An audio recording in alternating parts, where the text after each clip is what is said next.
Hi, this is Tala from Divine Heretic Astrology.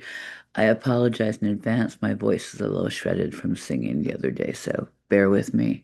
But this is an overview, a brief history, if you'd like, of serpents in healing and mythology. This is part one, and part two, we're going to look more how to discover these elements and how they work in your chart.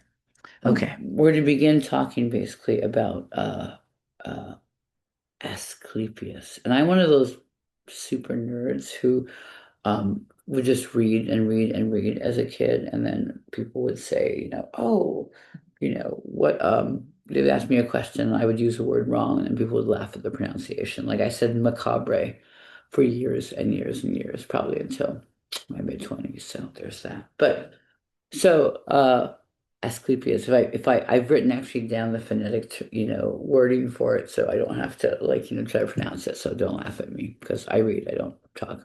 Um, but he's known as, in Greek myth, he's known as the god of medicine.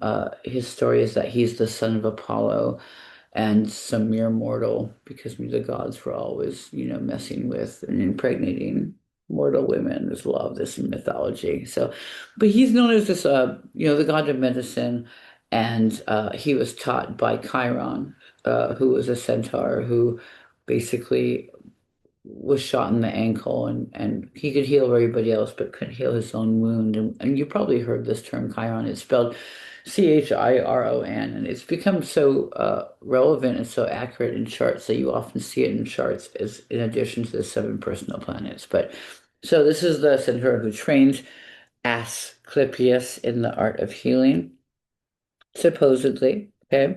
And there's a really famous picture of him. Actually, there's many, sculptures, not actual photos since he was from 300 BCE, but there's sculptures of him and, a lot of depictions where he's holding a staff with a snake on it. And this is like an interesting thing as well, because in the Bible, there's some, I believe it's Moses puts this snake on a staff and, to warn people. So it has this connotation with sickness and healing. And the one difference you really need to know is that Asclepius has one snake wrapped up around this pole. And when you look now, you'll see two snakes occasionally.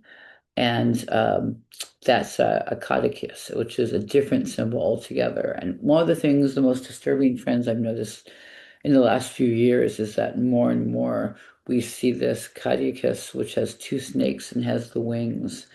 And it really became popular because in 1902 it was adopted by the US Army. So they had these patches with it. So the difference is between Asclepius is that he has this snake on a staff, and yet, and he's seen as this father of medicine.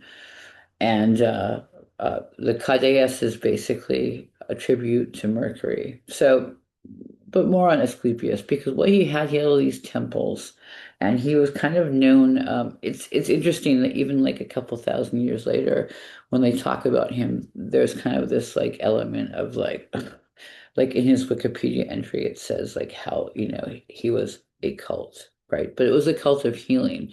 And so what they would do is he had so many different temples. The most famous one probably is at like a Greek island called the island of Kos. I don't know if I'm saying that properly either. It's Kos.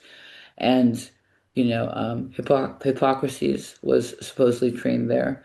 There was, it was basically a temple, and what they would do is they would put people into these deep sleeps, and they were using certain herbs. We don't really know what, but most likely not something like hallucinogenic mushrooms or anything like that. Probably just something that just puts people in, maybe mugwort would be like a similar thing now. But they would go into these sleeps, and then they would have dreams that they would report back to everyone who worked in these temples. They would put them in these sacred kind of spots in the temples as well. And if you dreamt, for example, of like a dog or, Asclepius himself, you were supposed to report back what visions and what dreams you had had, and then they prescribe an appropriate remedy. And like I said, this was like there was temples devoted to him for, a couple hundred years, and he was famous for being this healing person. In these temples, they had, first off, they had dogs, which the Egyptians had in their temples as well, that were specifically just went and licked people's wounds when they would get really sick people who would come to these temples to be healed. So you have dogs licking your wounds, and you've probably noticed, even if you don't own a dog, that other people's dogs will come and lick your wounds for you. So back in these days, it wasn't seen as this unhygienic thing. In fact, actually, one of his daughters is Hygienia, who is her name literally begins the tradition of hygiene, and we'll talk about her later on. So it wasn't necessarily, they just didn't perceive these things as unclean. And that's most likely probably true because why would your dog lick you if you guys are in this symbiotic relationship? And, the dog also has these healing powers. Anyways, they had dogs and they would have these snakes, these basically non-venomous snakes. I believe they're called rat snakes, and they would just like writhe around like on the floor, and we can kind of talk a little more about that. So there's a relationship with the snake and healing, and so I'm kind of going to go into this so we really understand what we're looking at. um so yeah, the two snakes really is uh, you know, the origin myths are kind of muddy on that, but they say it comes from these two snakes fighting. And of course, the two horns of the snakes or the tongues become the symbol for Mercury because the caduceus is associated with Mercury. And like I was saying earlier, like start looking at the hospitals and the ambulances that, you see past you because you'll notice that the smaller health organizations tend to use the one snake, right? The staff at but the bigger healthcare organizations, you'll see it, two snakes. Mercury also symbolizes commerce, and he's the trickster in the Zodiac. So two snakes is like kind of this fight for maybe not necessarily the powers of healing, but having this commerce added suddenly to the equation, which we know healthcare is all about. So there's a big difference between the two symbols. And it's very interesting that the US Army in 1902 decided to really promote the one. It wasn't really a thing that you would see normally up until then. Another thing too is interesting is I don't know if you know, like, when you get bit by a snake, people tourniquet the leg or area or whatever and then rush to the hospital. But I don't know if you realize, that people are actually given these vials of they're basically plasma, and it's the antidote, right? You've all heard this for snake venom, and like, but where does it come from? Well, the answer is it comes from horses' plasma. And horses, usually retired race horses or horses that can't breed anymore that were used to sire. Basically, mostly in South America, they have these farms, and what they do is they take these snakes. And I'm sure you all seen where they have venomous snakes and they milk them, because the more often you milk them, the less venomous they are, I believe. They have like a glass with like a piece of rubber, like a dental dam on it, and they take the snake and they put the fangs on, and the snake strikes and it releases this venom. So what they then do is they take the venom and they take a very small amount. So they're going to use, say like a drop or so, and they're introduce it in a solution to these racehorses that are basically, past their prime and they're just out to pasture. And they increase the dosage. So every couple of weeks they add 2 drops of snake venom, and then maybe 3 drops in like another week, and 4 drops. And so eventually they get these horses, and sometimes they also use mules, but they get them to a pretty high dose of snake venom. And then they extract the plasma from the horse, and then they spin it in one of those magical things. I'm not sure of the entire scientific process for it, but that's where we get anti-venom from, because the horses have generated it. So it's kind of like an interesting kind of coincidence here. So where does the snake come from? The two snakes also on the Cadius, like, two snakes fighting isn't Mercury. A lot of stuff links back to this kind of same kind of period in time where it seems almost like, we don't have any written you know, the amount of written like history is just, as it's almost non-existent. There's some stuff starting around 7,000 BCE, 6,000 BCE, but it's very, very scant. And we don't obviously, have, any papyrus or any, paper documents or things like that. So we're literally just getting scraps. We're probably getting like a 0.001% of, what was out there originally. So we can kind of trace this back to this god, and here I'm going to mess up his name as well. He's a Sumer god. Uh, so Ningisida. And I don't feel bad if I messed it up because I don't think anyone maybe really knows how to say that. But um, Lord of the Good Tree. He's a Sumerian deity, and he has an association with snakes.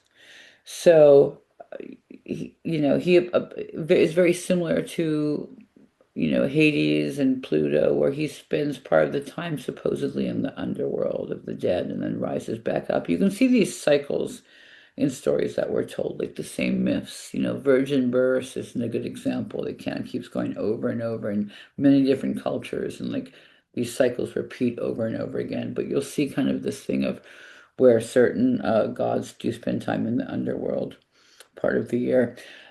He's also, there's a reference to him in the Epic of Gilgamesh, which, if you haven't heard of it, is a very epic poem. It talks about Inanna, who was basically, they're describing Venus, the planet. So we can kind of see these themes linking up.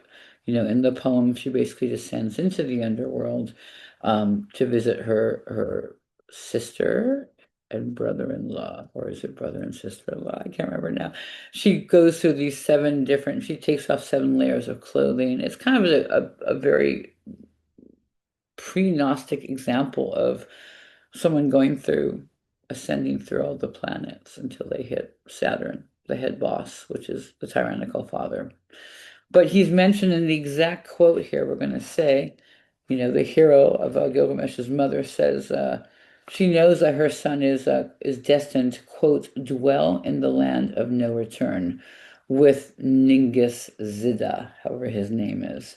He's also referred to as the doorkeeper of the sky god Anu. And when I give stories like this, there's so many different rabbit holes we could go into if you don't know about these certain things. And I'll try to get to all of them, but um, I'm trying to also make it as short as possible and condensed around snakes and helium, this asteroid of Asclepius. But the sky god Anu is, if you are into ancient aliens or any of that, that kind of realm, it kind of there's that link to Sky Machines and Enki and all that good stuff. So basically, a lot of Sumerian legends that kind of does kind of imply that visitors from other dimensions came and basically interacted with humans and created humans. So after the fall of Atlantis, so interesting stuff there. But yeah, so he's referred to there as the storekeeper of the sky god Anu. What does that mean? Does he open some portal and Anu gets to come in and back and forth? I don't really know. I have to look more into this myself. But you can see he's frequently depicted with snakes. And yeah, Lord of the Good Tree is his name. So you can see already this connection between um, the the tree of life and the snake, and it's not just so simple as in the Bible where it's like the snake tempts the woman and blah blah. But you can see this theme already emerging from, this Lord of the Good Tree. He was also the god of, dying vegetation. So if there's a god to be, I guess, was that like last on the list? Like you don't get like Lord of the Sky or Lord of Fire, you're Lord of, fucking dying plants. Okay. I'm a Lord of dying plants actually with my brown thumb, so I don't have any snakes in my house at this moment. Anyways, he's also attributed to the Hydra, and it's like the biggest constellation, and it has a certain fixed star in it called Alpheratz. I think I'm getting that wrong, but it's the I should have taken more notes. But it's basically this outsider star because it's the only really bright star in the constellation of the Hydra. So this is attributed to Ningisida, and maybe more about that a little bit later. But there's so many of these snake gods and dragons in mythology, and the other thing I kind of want reference to, because we could go on about forever about like, the Indian burial, like the snake mounds and the Ouroboros, and there's so much snake mythology, and I'm really just trying to keep it, kind of linked to this idea of healing. So I do want to kind of jump to another name where I'm always bad at saying this. It's Quetzalcoatl. I've been saying it for years, and I'm sure I always say it wrong. So, and Quetzalcoatl, right, is described as Rudolf Steiner as this etheric body only, like he literally does not connect to the physical body. The name obviously means feathered serpent. He is said to have emerged from the mouth of the gods as the planet Venus. So he's Venus, the morning star. So there's this connection with this planet that's associated with Venus, and it kind of implies this archonic takeover because the archons were also really, they commanded in Gnostic myth, they commanded every planet. So you would kind of like ascend and have to give the password, to the moon, to the Mercury, to Mars, to, Jupiter. You would have to know what to say and basically say like, I'm not in your trap anymore. Like I'm far from home, and as they say in the secret book of John, I'm basically a light being trapped. You've trapped in this container, and you can't restrain me. So I need to go be one as I was. And so when we see this, all these kind of forces that seem to come and take over, and we don't really have a record of a lot of human civilization before that. So it's almost like suddenly these gods appear and people start worshiping them. And this is again back into what I was talking about, this master-slave relationship, right? Um, Quetzalcoatl, I swear I'm gonna edit this all. Quetzalcoatl, Quetzalcoatl. Um, worshipped, by the Toltecs, and he basically, he said his people wanted for nothing, like they were really rich, and uh, they had all the necessities, so worshiping this god. There's some photos here I'll show you, where we can kind of see there's also this kind of link to sacrifice that comes into play in many of the biblical stories. It's basically like, here's all these gods you have to worship, and now you're going to kill animals and people as well and sacrifice to these gods. And it's just bizarre. In the Kali Yuga, in the Vedas, one of the oldest pieces of, his writing that we have, it even says that, in the higher yugas, they're basically in this uh, time cycle. Called a perfect year or a great year, and it's all the planets in Cancer, the sign of the mother of birth, when they all wind up in the sign of Capricorn, the father. That's considered one perfect year. It's a really creepy thing when you watch people map it out because it's so precise. And we're in the dark yuga right now. It's the Kali Yuga. We're coming out of it apparently. But during the Kali Yuga, we eat animals, we consume consciousness, their consciousness, in order to kind of rise from this really shitty yuga that we're in like this really crappy state. And in the higher yugas, basically, because the Kali Yuga is only 5,000 years and it kind of ascends, it's like a circle. It goes Kali Yuga, Dwapara Yuga, Setya Yuga. I'm going to mess it all up now. And then it kind of descends going back down. But in the higher yugas, we can talk to plants. People have more telepathic abilities.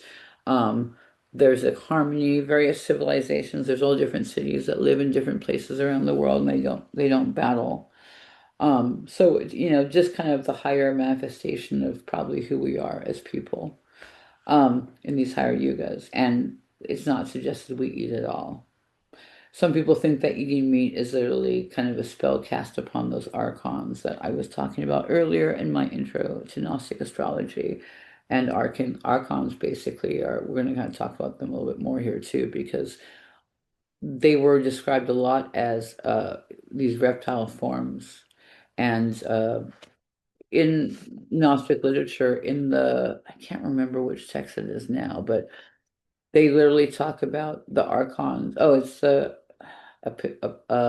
Pocophon of John. The archons basically are referred to as reptilians, and certain ones, there's seven of these certain archons that match the 7 days of the week. And one of them is Yao, representing lordship, who is a face of a snake with 7 heads. So back to this Hydra again, multi-headed creature. Sabaoth, represents kingdom, and is basically a face of a snake. So they have all these half animal, half human beings, in which you've seen in, Egyptian hieroglyphs as well. Very predominant, obviously. Um, there's a lot of references and speculation in Gnostic texts that Steiner, again, and I also believe Swedenborg talks about this time before Atlantis, where you had these weird hybrid creatures that basically kind of resemble the Egyptian god, whether it's this metaphor. Anyways, so all these feathered serpents kind of start taking place around the same time. And, I just want to clarify because I didn't, I also forgot the time. I have to also really look it up. So we have, the Mayan culture, if you don't know, it's around 250, 900s CE or 80 if you use the old school way. And the Aztecs are later. They're from like the 14th to the 16th century. But this kind of spirit kind of keeps on going, this kind of the feathered serpent. And it's such a common thing in so many cultures. So there's this picture here of a sculpture that has these two openings, and you can kind of see there's one for the stomach and one for the heart. And it's because there is a sacred rite where the priest would grab upward into people and to pull out the heart. And if you ever watched Indiana Jones and the Temple of Doom, they do this ritual, and this is like an actual ritual that they did. And I'm gonna really quickly here kind of just discuss this a little bit more. And this is from a book called City of Sacrifice: The Aztec Empire and the Role of Violence in Civilization. Right. So it says, let's see, in the month of, I'm not going to even say this, but the English translation is the flaying of men. The people celebrate a festival in honor of Zipe Totec, our Lord, the Flayed One. One of the central acts was the sacrificing and flaying of captive warriors and slaves who had led through an elaborate series of rituals in the Kalpultin, or communities, and main ceremony center. Prior to the actual sacrifice and flaying, the warriors were transformed into sacrificial images. In one account, slaves and captive warriors were bathed, purified, and dressed as the living image of the god Zipe Toltec 40 days before the feast day and displayed in public. The captive warriors were then taken to the temple and, quote, put to the test when tortillas, representing their hearts, were torn from them. Then they were displayed 4 times before the people, adorned as sacrificial victims and accompanied by their captors, who were also ritually adorned to designate their honor. And then basically, at the height of the festival, the victims were given new names, forced to dance with their captors, and eventually sacrificed either at the top of the temple or on the gladiatorial stone. Their hearts were torn from them, and their blood was poured into a ceremonial bowl or the eagle vessel. Their bodies were dismembered and divided up so several parts could be ceremonially eaten. Before being dismembered, the sacrificed captors were flayed and their skins worn by individuals who moved out the neighborhoods of the city. So yeah, nice, huh? Aren't you? When we think today's times are bad, right? Anyways, the interesting thing is, we all know that there's so much sacrifice that happens in the Aztec world and in the Mayan world as well. And you see it even depicted in like some of these, the sculptures. There's there's this is an interesting book. It's called The Sky Atlas. If I put a picture of it up, it's one of those books where it kind of gives you the fluffiest version of everything, and maybe not the most correct examples, but it does have a lot of beautiful pictures and beautiful maps. It's, you can kind of see like all these maps kind of all collected, and they have, you know, all these ancient writings, and it's kind of basically like maps and natal charts throughout different cultures for the it's a good book, even though it's a little fluffy. Um, But one of the things um, that, but yeah, one of the things that you can really see here, it has a reconstructed calcite disc found by the British archaeologist Sir Leonard Woolley during evacuations of the Sumerian city of Ur. For those who want to keep on digging, look for The Myth of Ur, U-R, by Plato. You can kind of go down the rabbit hole. It depicts a sacrificial scene with High Priestess Edhe shown a third from shown from the right. Um, so in this book, it even says a bas-relief scene from the ancient Assyrian city of Nimrud, which has been interpreted as showing the god Marduk's victory over the cosmic Leviathan Tiamat. And here's the picture, as you can see. It looks like someone going to take down this feathered snake god. So, because there's this really great theory also that this is kind of around the time that this archonic influence, like this presence and this force, kind of takes over people's minds. And if you've ever heard of Paul Levy, Levy, he has a thing called Wutiko or Woodico, depending on, who you listen to pronounce it. And it's basically this this influence, he calls it the mind virus, kind of implying that people are able to kind of infect each other and or we are being infected by the archons putting this thought, we go from a series that a civilization that basically respected women and had all these rights of singing and you know uh basically, magical properties. And like I was talking in my last video, like, plants that like the Druids are having mistletoe and, this connection to the earth and these kind of almost otherworldly abilities of, extrasensory perception, basically.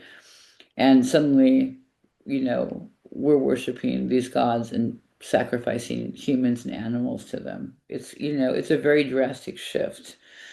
And the this whatever you call them, people kind of speculate that these archonic influences, I mentioned them before, right? This is kind of these forces that are really prevalent. They're linked to silica. They could be linked to AI or transhumanism, or, it's basically the idea of these forces that don't have a body to create and they envy humans. And it's like, kind of this takeover. And, maybe we can see this in the current times, but also we can really see this, back in the day, right?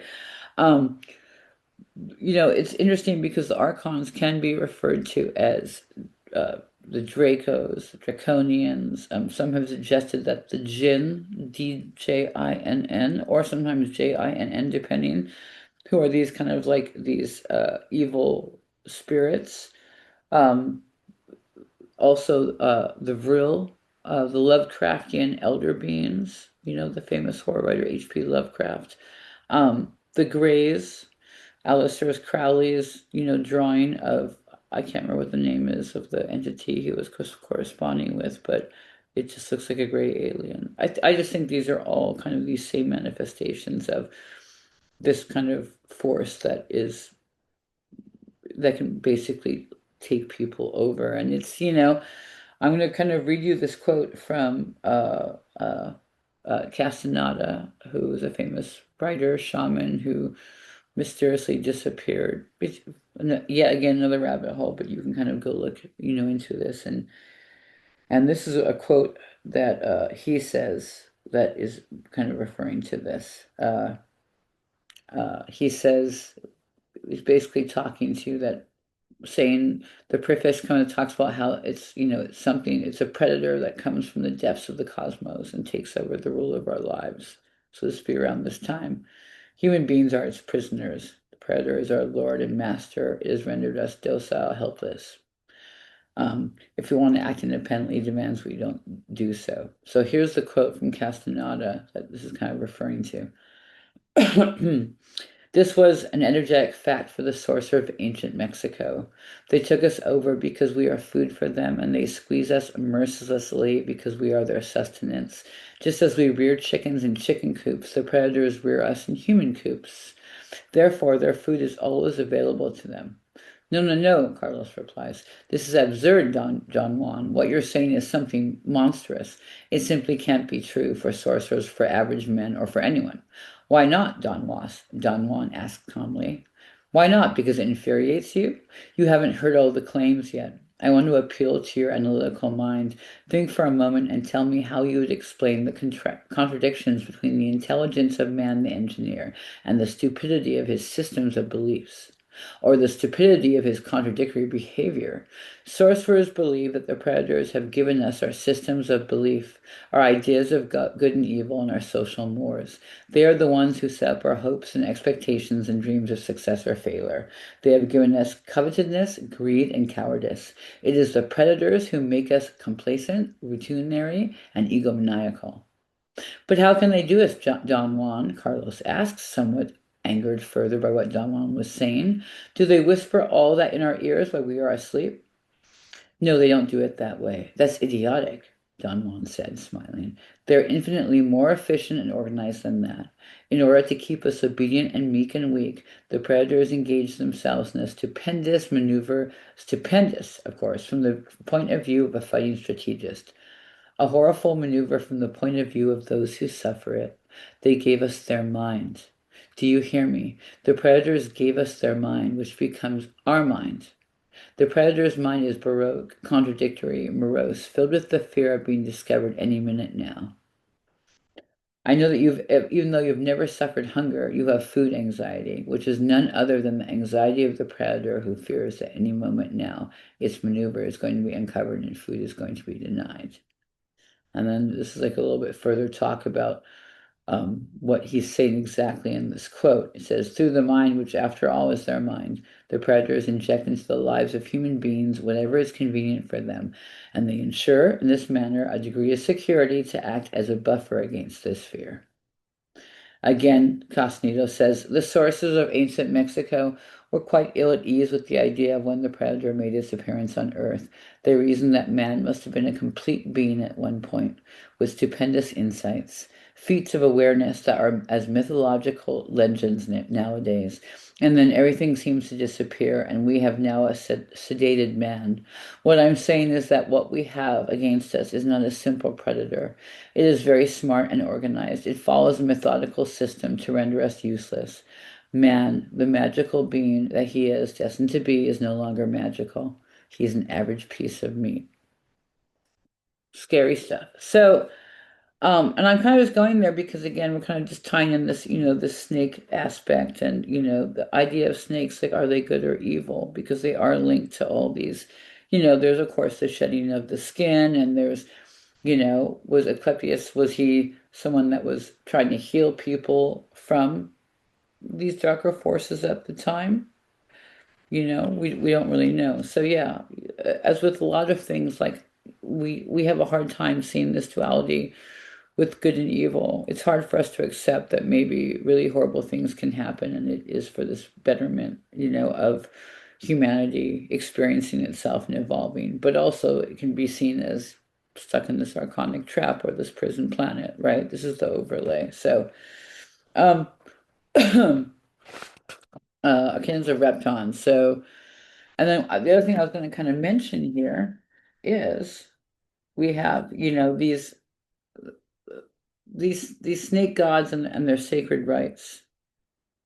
It's kind of like the same thing when you look at the Rider Waite deck, the tarot cards, the Eight of Swords card, where it has, a woman who's bound, and she's obviously a prisoner. But if you look really closely at the card, her bondage, she could easily escape if she wanted to. And I think that's the real true meaning of this card, that we're in this kind of very programmed realm that's ruled via astrology. And the astrology helps you to kind of figure out how it's easiest for you in life. Like, how can you take care of your career? Because then, you can have more time for gnosis or making art or these things that really just seem essential to our spiritual growth and development.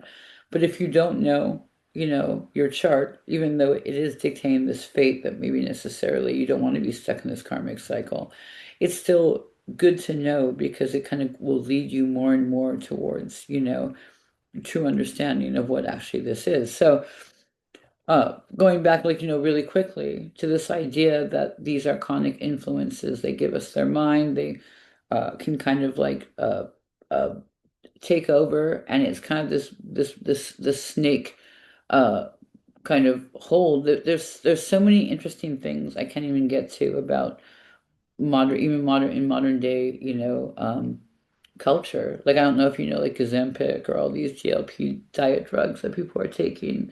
They're literally the venom of the Gila monster, like, which is a giant lizard. And I'm not making this up. You can even like look it up. So you have people literally injecting them with snake venom, which is a very archonic thing when you think about it. So, um, one more little thing I want to talk about. A lot of people do kind of, the more esoteric people do believe that this reptilian influence, and this is the bad snake, right? Not necessarily the snake of healing or shedding the skin, but these snakes, when you see them in a lot of the Aztec sculptures and art, you'll see kind of these people encountering these serpents, and they're kind of like in awe of them, or it's considered like this honor. They become these great gods. I want to read you something. I don't know where this originally came from. Maybe it's from Donald Wallace, but he's talking about Aztecs culture and sacrifice. He says, as it goes, the lizards demand human sacrifice, a show of loyalty and devotion. In these times, it was considered an honor to be body snatched and chosen to become a god. So, and this person was referencing how this kind of archonic takeover of the mind for some people, it just completely removes the original soul, as they believed back in the day.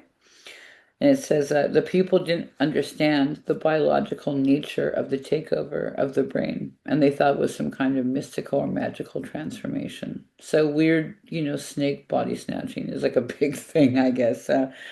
Um, we can talk like, also like a little bit more about this because, the Mayans basically believed like these celestial bodies, um, these feathered serpent, basically kind of shepherded the sun and the stars around through the heavens. They basically were these chariots.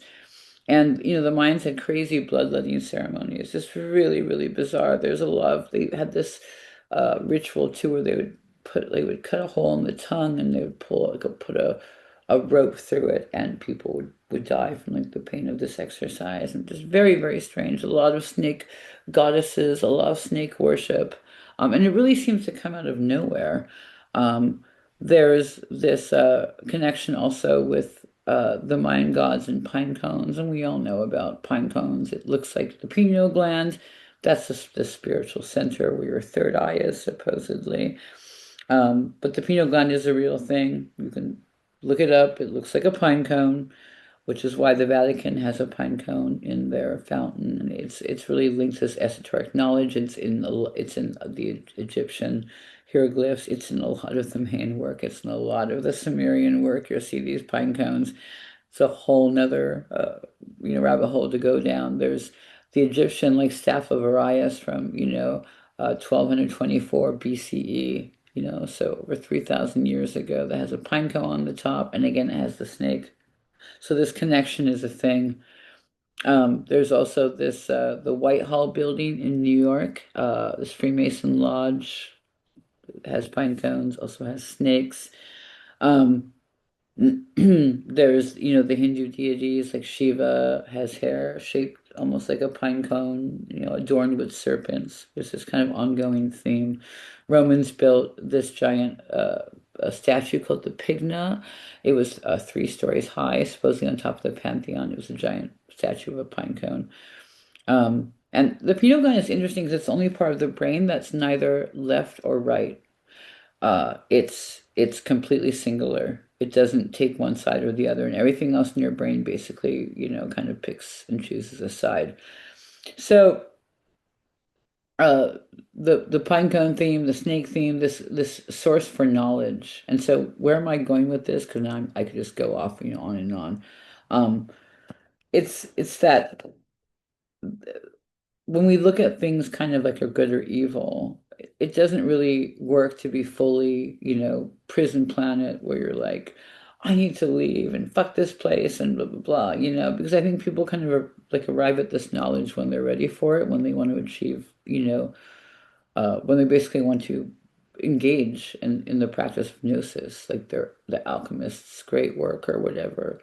And so when I always tell people, well, this is the astrology in your chart, and you have, these certain asteroids that are regarding healing. So let's take a look at them. So going back to that, just to be aware, I bring up the whole snake and serpent thing, and I really wanted to kind of talk about archonic kind of possession of our brains because, if you can see it in today's society, you can definitely see it. But also because, for most of civilization, we believe that humans have been influenced by these dark forces. And so it's only very recently that we're kind of brainwashed into thinking that this stuff isn't real, that, we are, you know, there's a, what is that quote that's, we fight not against, bodies of physical flesh, but against the spirits of darkness. It's kind of what's happening when you kind of look at, like AI and, you know, people get the feeling of something very nefarious about it. And it's kind of the same thing, right? What is it's making people not act like human. And that's basically what the snake myth was. So I bring this in to Asclepius, however you want to say his name. I don't know. He's dead, so I don't think he's offended. I'm sure he would understand. He's probably just stoked to be talked about, honestly. But really kind of understanding um, this this connection that we have to seeing things are good or evil, and healing can also is one of those things that there's a lot of people who talk about suffering as, being essential to, being able to unlock or access, these kind of higher spiritual states. And there's also people who are like suffering is completely unnecessary and it's an archonic, transference to us and it's all bullshit. We weren't meant to suffer. We weren't meant to get cancer and we weren't meant to die. And there's probably something to it. But this idea though that, are snakes good or bad? You decide because it seems they're pretty instrumental in ruling our world, or at least this matrix. And so we're going to have to figure out, a way to heal ourselves.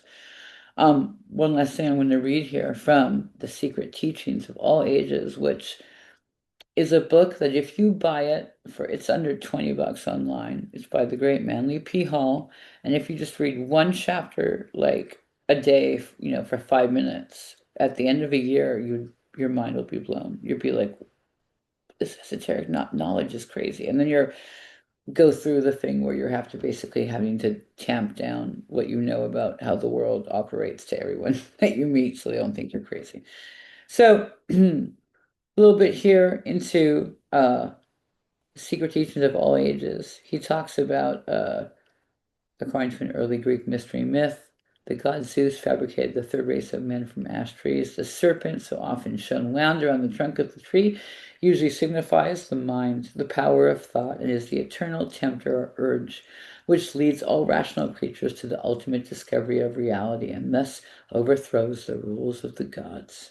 The serpent hidden in the foliage of the universal tree represents the cosmic mind, and in the human tree, the individualized intellect.